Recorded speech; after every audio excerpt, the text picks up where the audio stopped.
Бисмилля, альхамдулиллах, вассаляту вассаляму аля расулиллах, ва аля алихи ва сахбихи ва ман валя, амма ба'д. Аллахумма аллимна ма янфa'уна, ванфa'на бима аллямтана, ва зидна ильма, амма ба'д. Ассаламу алейкум ва рахматуллахи ва баракату. Ранее, на прошлых уроках, Юсуф Хазрат говорил вам о достоинствах зикров, используя имена и качества Аллаха, субханаху ва та'аля.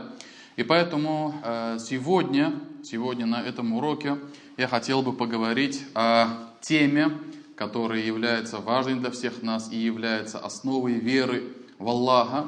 Это, конечно же, важность изучения, обладания знанием об именах и качествах Аллаха субханаху ва та'аля. И как уже было говорено ранее, да, то, что поминание Аллаха субханаху ва та'аля, делать зикры, делать дуа, да, используя имена и качества Аллаха, это вот делает вот эти слова. Это делает вот это вот действие одним из самых наилучших поклонений. Самое наилучшее поклонение, которое может совершить или которое может сказать верующий раб Аллаха. И когда ученые посмотрели, вот в чем причина, почему, да, эти слова, поминание Аллаха субханаху ва та'аля, упоминание их имен, их качеств, почему это сделало самыми наилучшими словами среди всех слов, которые являются поклонением. И ученые приводят здесь несколько причин, да, и каждую причину подробно раскрывают, где указывается достоинство и важность изучения вот этих вот имен и качеств Аллаха субханаху ва та'аля.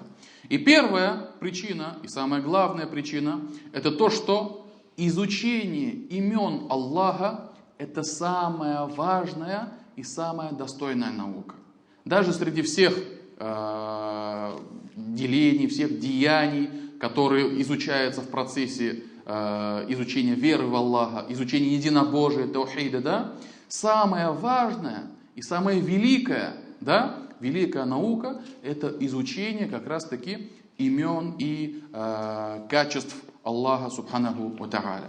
Потому что любая наука, любая вещь, она определяется по тому, что она изучает или кого она изучает. И на прошлых уроках, да, если вы помните еще, я вам говорил, то, что даже в Коране есть некоторые суры, которые обладают превосходством над другими сурами. То есть и то, и другое — это слова Аллаха. Это ниспослано в священной книге мусульман в Коране. Однако некоторые суры имеют превосходство над другими. Как, например, сура Ихлас над сурой Масад. Да? В суре Ихлас «Куль ху Аллаху ахад» Аллах субханаху ва та'аля говорит: скажи, Аллах един, Он самодостаточный, ни в чем не нуждается. То есть Аллах описывает самого себя в этой суре. А сура Масад, например, да, «Таббат яда аби лахаби ва табб», да, да пропадет Абу Лахаб, да пропадут его руки, да отсохнут его руки, и он пропал. Да? То есть Аллах субханаху ва та'аля здесь повествует о том, какое наказание ждет Абу Лахаба.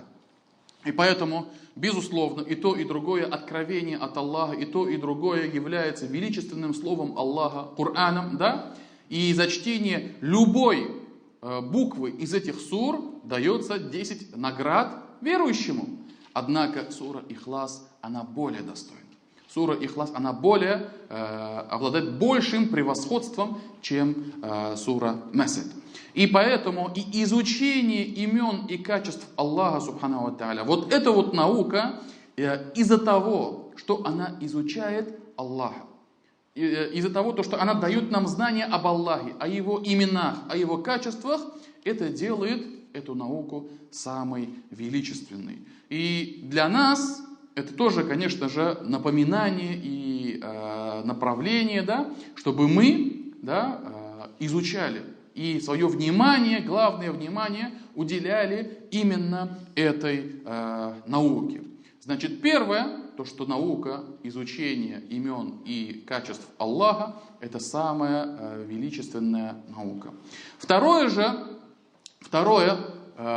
причина – это то, что изучение имен и качеств Аллаха, знание об Аллахе, да, это приводит к любви к Аллаху. И не просто к любви. Чем больше ты изучаешь Аллаха, чем больше ты изучаешь Его аяты, хадисы пророка Мухаммада, саллаллаху алейхи вассалям, в которых повествуются о сущности Аллаха, в которых повествуются о Его именах, о Его качествах, тем больше ты начинаешь любить Его.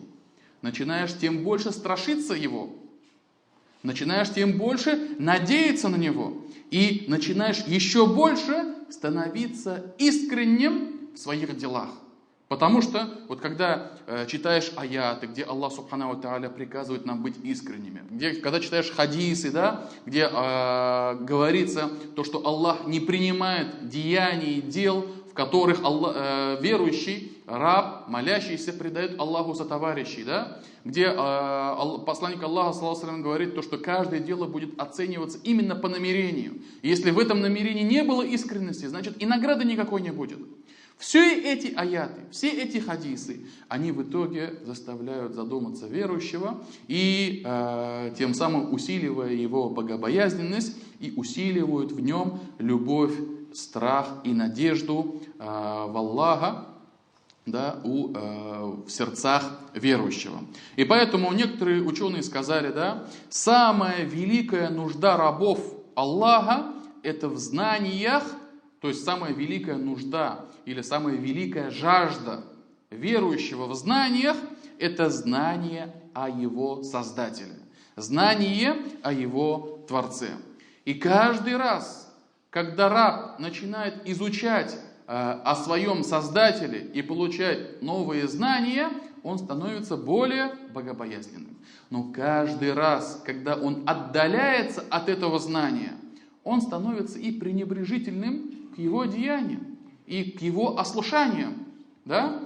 И каждый раз, когда он отдаляется или же отдаляет себя от этого знания, то он отдаляет себя от Аллаха настолько, насколько он отдаляет себя от этого знания о именах и качествах Аллаха.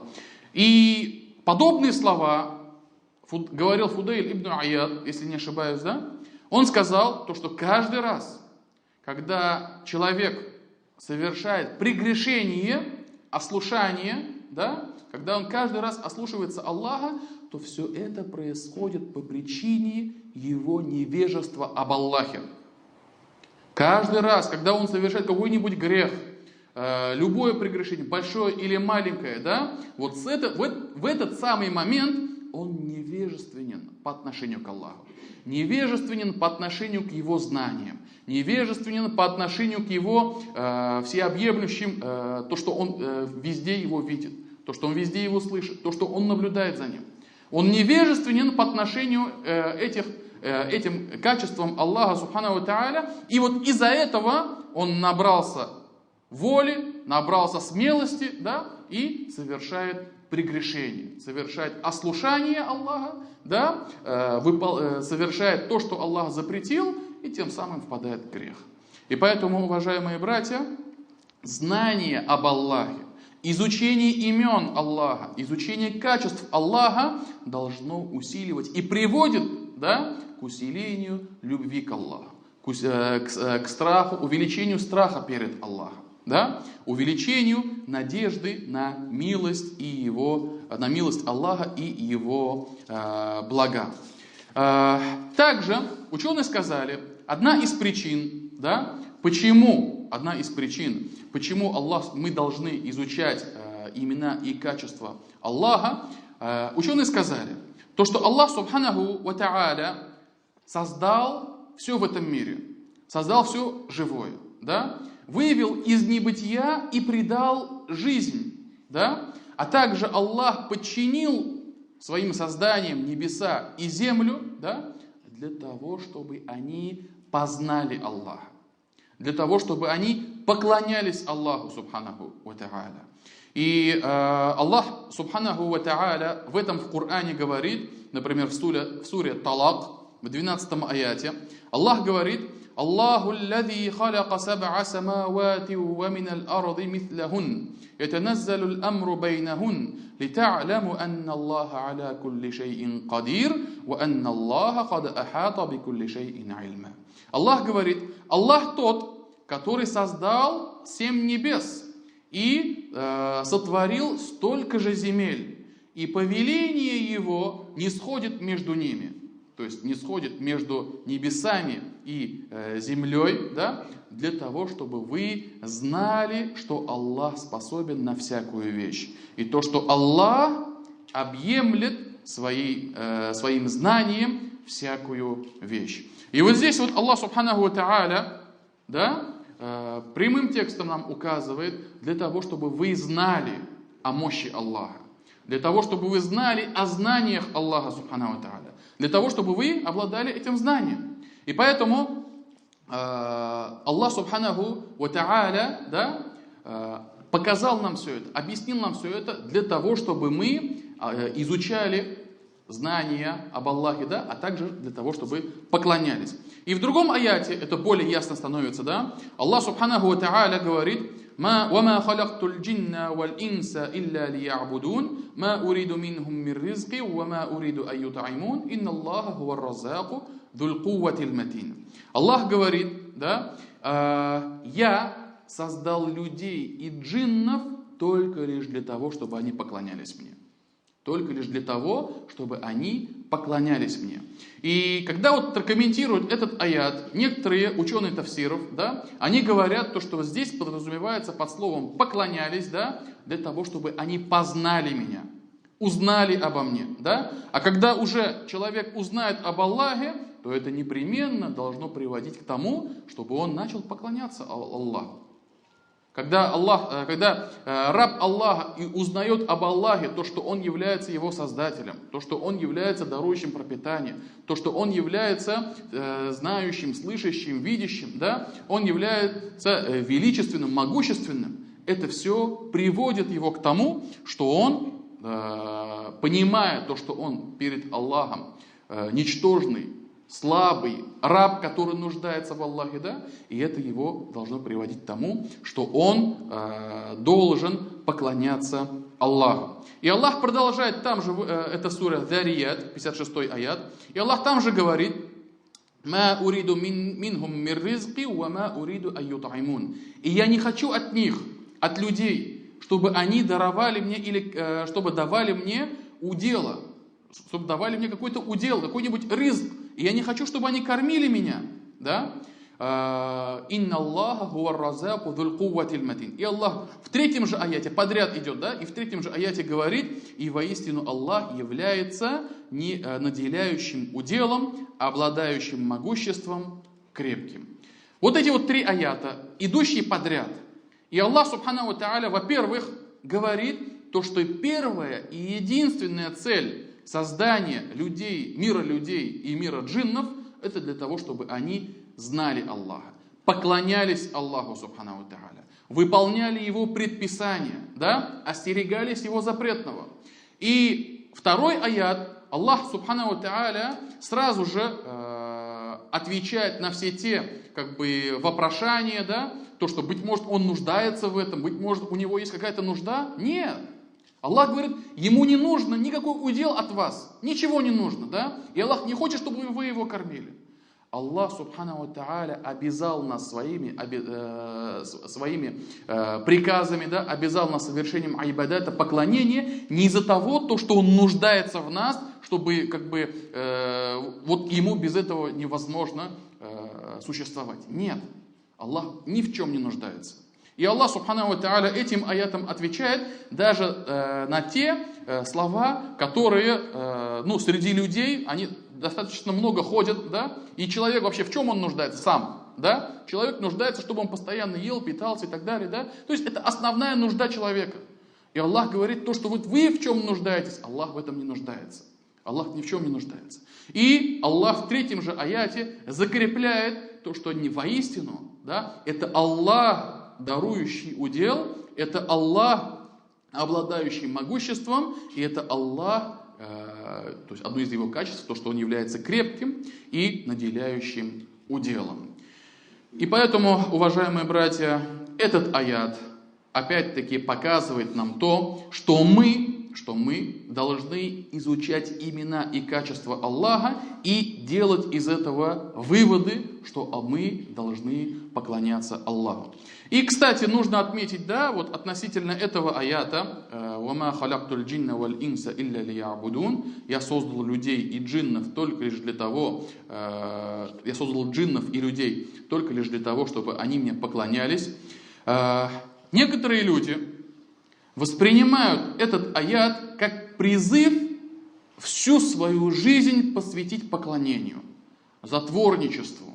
Некоторые люди думают, что ислам призывает к монашеству, запереться в монастыре, в мечети, в каком-либо здании и 24 часа в сутки, 7 дней в неделю, 365 дней в году, только лишь, чтобы он сидел на намазлыке, перебирал четки, читал намаз, читал Коран и так далее. Это ошибочное мнение. И, к сожалению, это такой вот блуждающий стереотип в обществе. Они думают, что люди в обществе, да, которые далеки от ислама, они думают, что вот ислам призывает быть вот только полностью совершающим, то есть полностью замкнутым на поклонении. Это не так.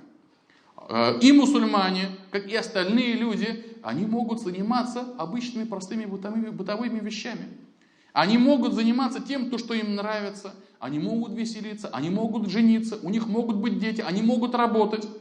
Все то, что совершает обычный человек, не мусульманин, мусульманин это тоже может совершать, кроме определенных вещей, которые Аллах Субхану ва Тааля запретил в нашей жизни, касаемо бытовых вещей. И поэтому ислам это не затворчество.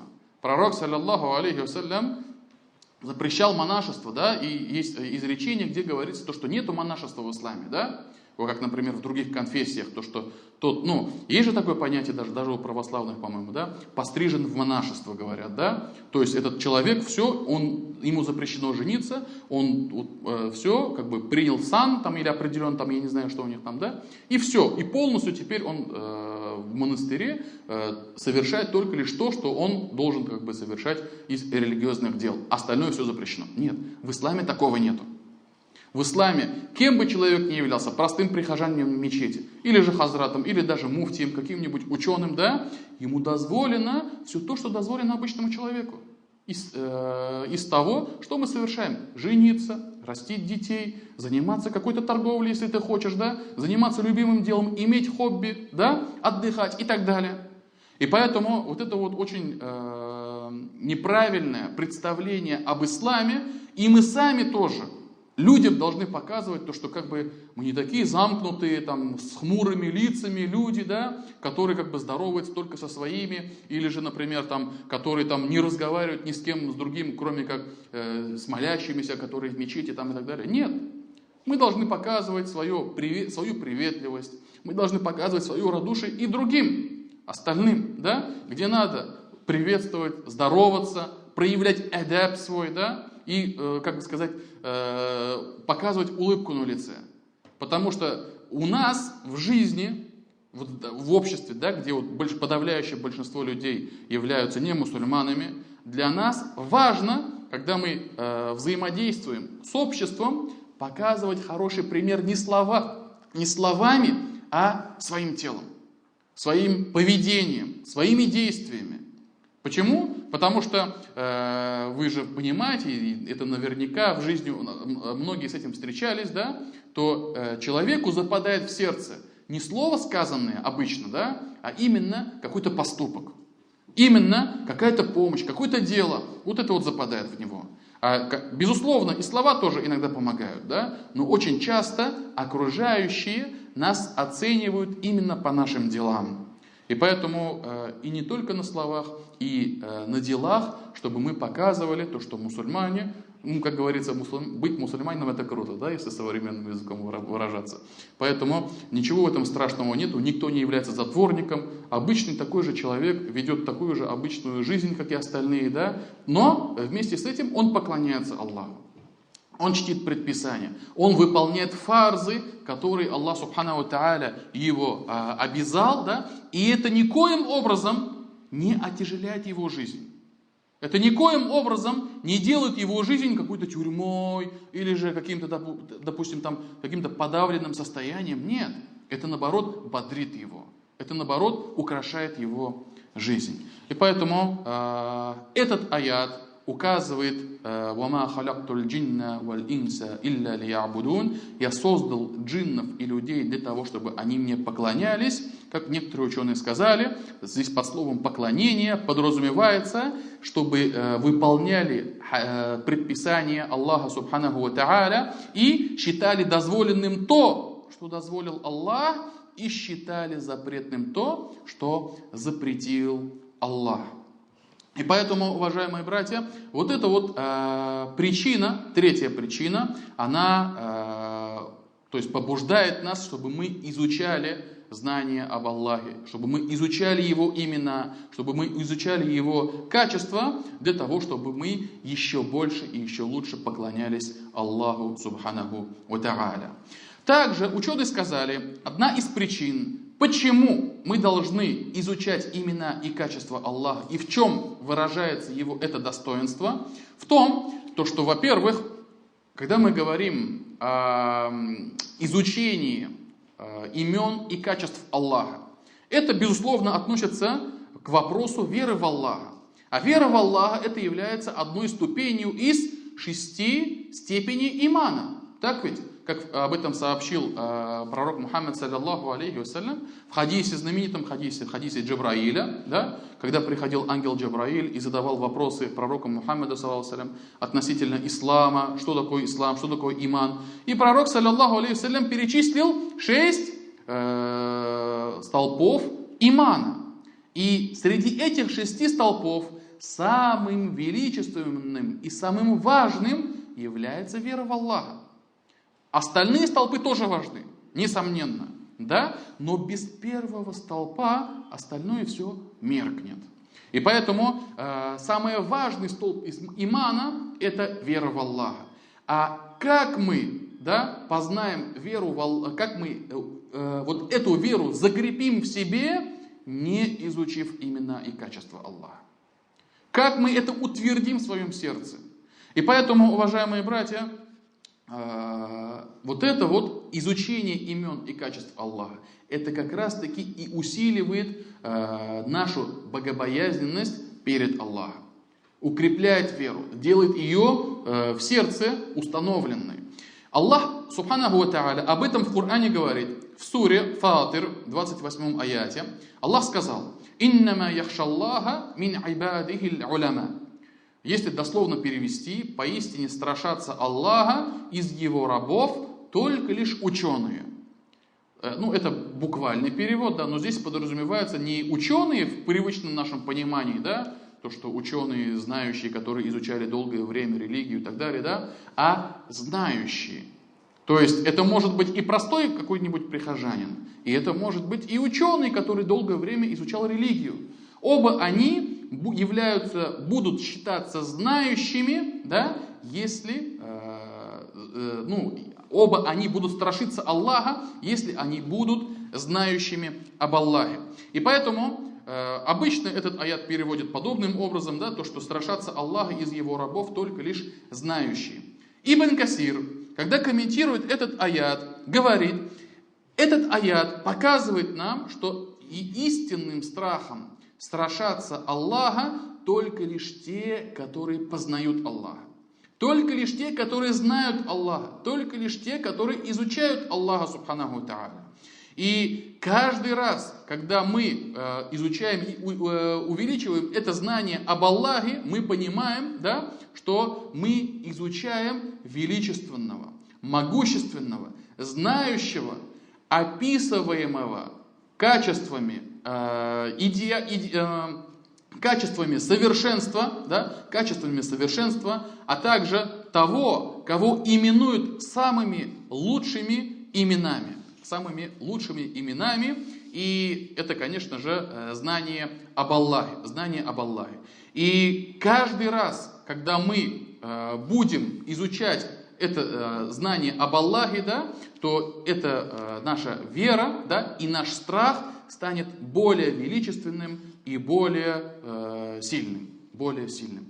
И вот эти вот слова, один из праведных предшественников, который жил намного раньше, чем Ибн Касир, его звали Абу Абдуллах Аль-Антаки, он выразил в одном предложении. Он сказал: «Ман кана билляхи а'раф, кана лаху ахваф».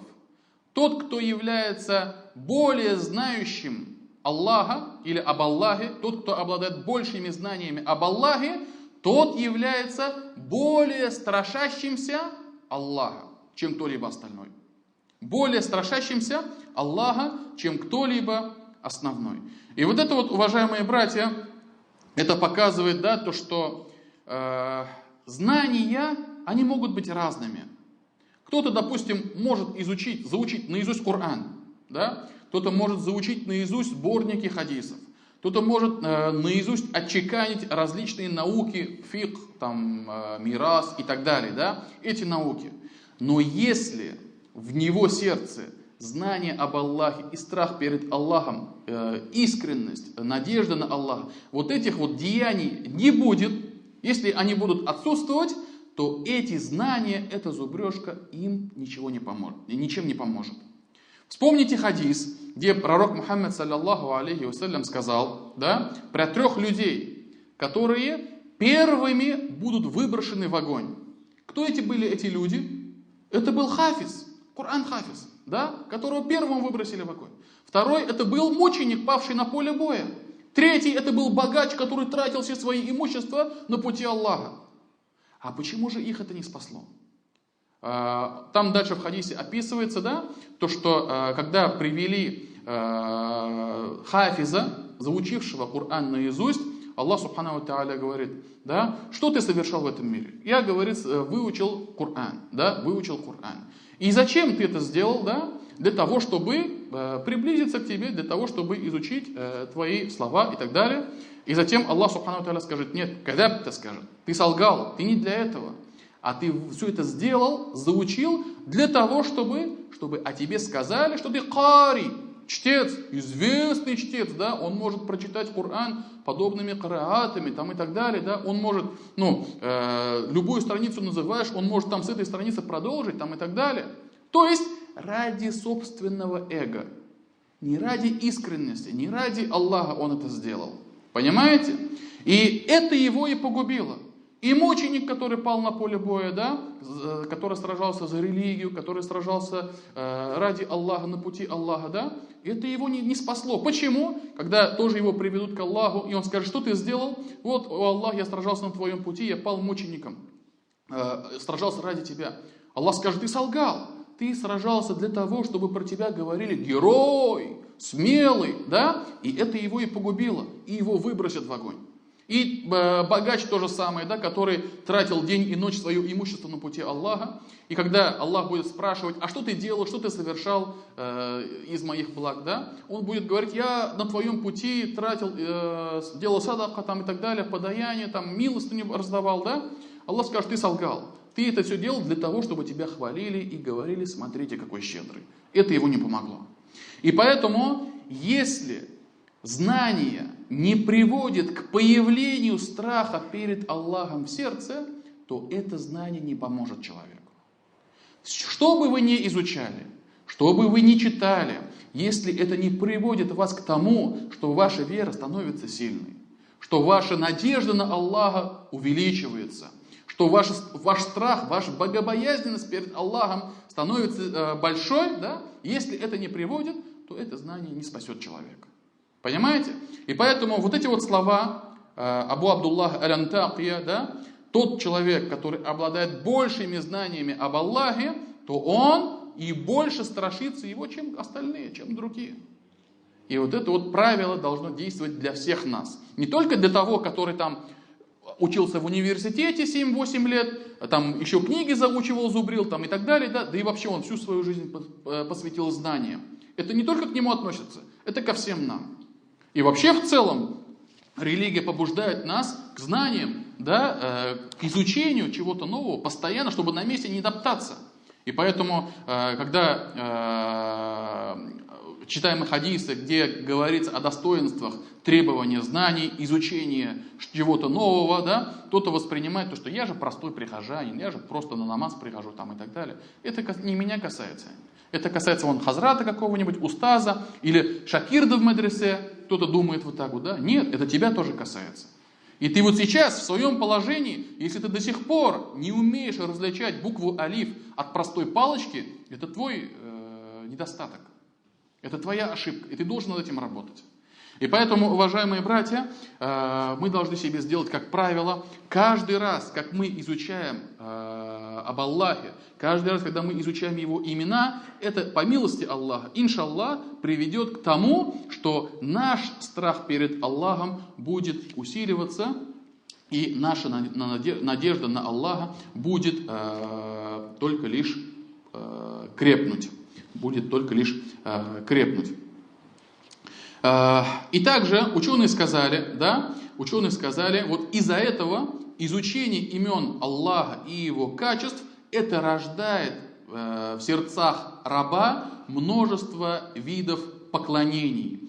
И множество видов поклонений и стремлений к Нему. Как, например, страх перед Аллахом, как, например, надежда на Аллаха, как, например, уверенность в Аллахе, как, например, упование на Аллаха, да? Вот это вот все появится по причине изучения имен и качеств Аллаха. И следующая причина, почему мы это должны делать и в чем заключается достоинство и важность этих знаний, это в том, что изучение имен Аллаха и изучение Его качеств приводит нас к пониманию Его повелений и запретов, к пониманию религии, к пониманию предписаний того, что нам предписано в шариате. Когда мы изучаем имена Аллаха, у Аллаха есть имя Аль-Адль, справедливый. У Аллаха есть имя Аль-Хаким, мудрый. И подобные имена и качества. И когда мы это изучаем и знаем, то мы, когда уже читаем в Коране, или же в Сунне, или же в трудах ученых, предписания Аллаха Субханаху ва Тааля в религии, в исламе, да, мы уже понимаем, что бы нам ни приказал Аллах, это не исходит по Его мудрости. Понимаете? Что бы Аллах нам не сообщил, это по Его совершенству. Оно не может быть оспорено. Вот простой вам пример. Вот сейчас в мире, да, больше 180 стран. Да, если не ошибаюсь, 183, наверное, сейчас точно уже не помню. 183 страны по всему миру. Да? В каждой стране есть свой законодательный орган. Да? Госсовет, Дума, там, Рада, там, я не знаю, там, Конгресс. Там, да? В каждой стране. И в каждой стране есть собрания, депутаты там, и так далее. Кто-то предлагает какой-нибудь законопроект. Вот у меня есть такая идея, а давайте вот сделаем вот так вот, предлагает законопроект, его изучают, проходят различные чтения там и так далее, да, и в итоге его принимают, и государство начинает жить по этому закону. А затем выявляется то, что оказывается, у этого закона есть какие-то недостатки, у этого закона есть какие-то минусы. Вот здесь вот забыли упомянуть вот это вот слово. Вот здесь вот забыли упомянуть вот этот слой общества. Вот здесь вот забыли упомянуть там эту профессию, например, да. То есть постоянно, это во всех странах, это не только в какой-то определенной стране, это везде так. Почему? Потому что человеческие умы, как бы они ни старались, они все равно не могут достигнуть совершенства, абсолюта. Как бы человек не изнурялся, как бы он не исхитрялся, он все равно не сможет довести любую вещь до абсолютного совершенства. Почему? Потому что совершенство присуще лишь одному Аллаху. И поэтому, когда мы говорим про какие-то слова людей, про какие-то, допустим, их решения, их приказания там и так далее, всегда можно найти к чему подкопаться, подковырнуть там и так далее. Да? И всегда можно что-то, обсудить. Но когда мы читаем книгу Аллаха, когда мы слушаем приказы пророка Мухаммада, саллаллаху алейхи вассалям, мы уже понимаем то, что это не спаслал наш Создатель, наш Творец. И оно не подлежит обсуждению. Оно в себе содержит абсолютную мудрость, абсолютное совершенство. Понимаем мы этого или не понимаем? Это второй вопрос. Да? Можем ли мы своими ограниченными умами понять этот смысл или не можем, да? И как ученые говорят, вот относительно мудрости в повелениях Аллаха, весь наш айбадат, все наше поклонение, все, что нам приказал Аллах Субханаху ва Тааля, оно в себе содержит мудрость. И оно в себе содержит маслахат, да? Оно в себе содержит пользу для нас.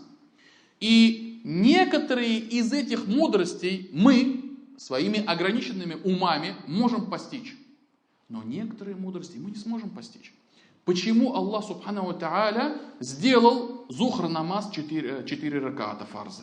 Почему не 2? Почему не 3? Мы этого не сможем постичь. Да, некоторые ученые делают иджтихад и объясняют, но предполагают свои версии и говорят, вот потому-то и потому-то Аллах Субханаху ва Тааля сделал именно 4, да? Но до конца мы этого понять не сможем.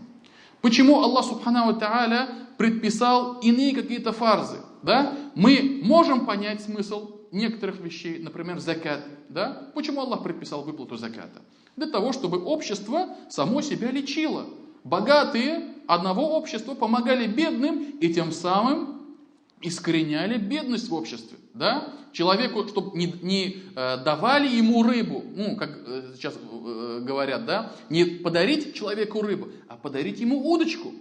И когда мы говорим, допустим, про закат овец, да? Из овец, когда человека, допустим, большая отара овец, ну, есть свои условия, из 40 овец он должен одну выдать как закат. И когда он бедняку передает этот закат из овец, из барашек, он не должен ему давать мясо. Нет, он ему отдает живого барашка. Живую овцу. Почему? Потому что если было бы мясо, он его съест и все, его не станет. А если он подарит овцу, которая потом может принести приплод. И у него, допустим, через какое-то время будет уже не одна овца, а уже 2, 3, 4 и так далее. Понимаете? И поэтому мудрость заката можно понять. И то не до конца. Да? Можно объяснить, можно понять, да, то, чтобы Аллах Субханаху ва Тааля тем самым желал, чтобы общество оздоровилось. Чтобы бедности не стало. Да? Чтобы люди приучились к труду, а не к иждивенчеству и к попрошайничеству. Да? Вот в этом смысл. Но есть некоторые айбадаты, которые мы понять не можем. Но, изучив имена и качества Аллаха, мы понимаем то, что это Аллах установил нам в обязанность и по своей мудрости, по своей справедливости. Почему Аллах Субханаху ва Тааля в Коране сказал, и у мужей степень над женами? Почему Аллах их не уравновесил? Почему Аллах Субханаху ва Тааля не сделал их равными партнерами в семье, в браке? Это по мудрости Аллаха Субханаху ва Тааля. Это не слова какого-то депутата, это не слова какого-то законодателя, да? Нет, это слова Господа миров, которые Он открыто ниспослал в Коране. И поэтому, когда мы читаем подобные слова, наше сердце уже успокаивается. И к сожалению, на сегодняшний день некоторые люди, которые слабы своим иманом, у которых вера не окрепла в их сердцах, они иногда задают такие вопросы, которые, как сказать, они по причине невежества, да, и говорят, вот почему только лишь мужчины как бы должны там это, да, а вот женщин постоянно угнетают. Почему, допустим, талак, право развода в руках мужчины, а не обоюдное право там и так далее. И задают подобные вопросы и думают, что это можно оспорить. Понимаете? В том-то и заключается смысл веры. Нравится тебе это или нет, но ты обязан подчиниться приказаниям Аллаха Субханаху ва Тааля. Понимаешь ты смысл этого приказания или нет, но ты обязан это выполнить. Понимаете? И любое предписание Аллаха Субханаху ва Тааля, когда мы его читаем, изучаем, мы понимаем, что в этом справедливость Аллаха Субханаху ва Тааля. И поэтому, если Аллах, например, тот же самый вопрос брака, да, если Аллах возвысил мужа перед женой, то вместе с этим Он взвалил на плечи мужа намного большую ответственность, чем на плечи жены. У мужчины в своей семье, перед своей супругой, перед своими детьми, да, намного больше обязанностей. И то, что некоторые мусульмане уходят от этой обязанности, это не показатель. То, что некоторые мусульмане халатно относятся к своим обязательствам, это не говорит о том, что закон Аллаха, он несовершенный, он некачественный там, или еще что-нибудь. Да? Нет, это наоборот говорит, то, что сам мусульманин, который выполняет вот это предписание, и не выполняет его на 100%, а выполняет его на 10, на 15, на 20%, да? Остальные 80% он пропускает мимо ушей, это вот показатель того, то, что он слабый, а не то, что Аллах Субхану ва Тааля не спасал своей религии. И вот, к сожалению, это, конечно, вот, распространяется вообще в обществе, да, и вообще в целом то, что кто-то говорит, я разочаровался в мусульманах, например, там, и перестает выполнять какое-то предписание Аллаха.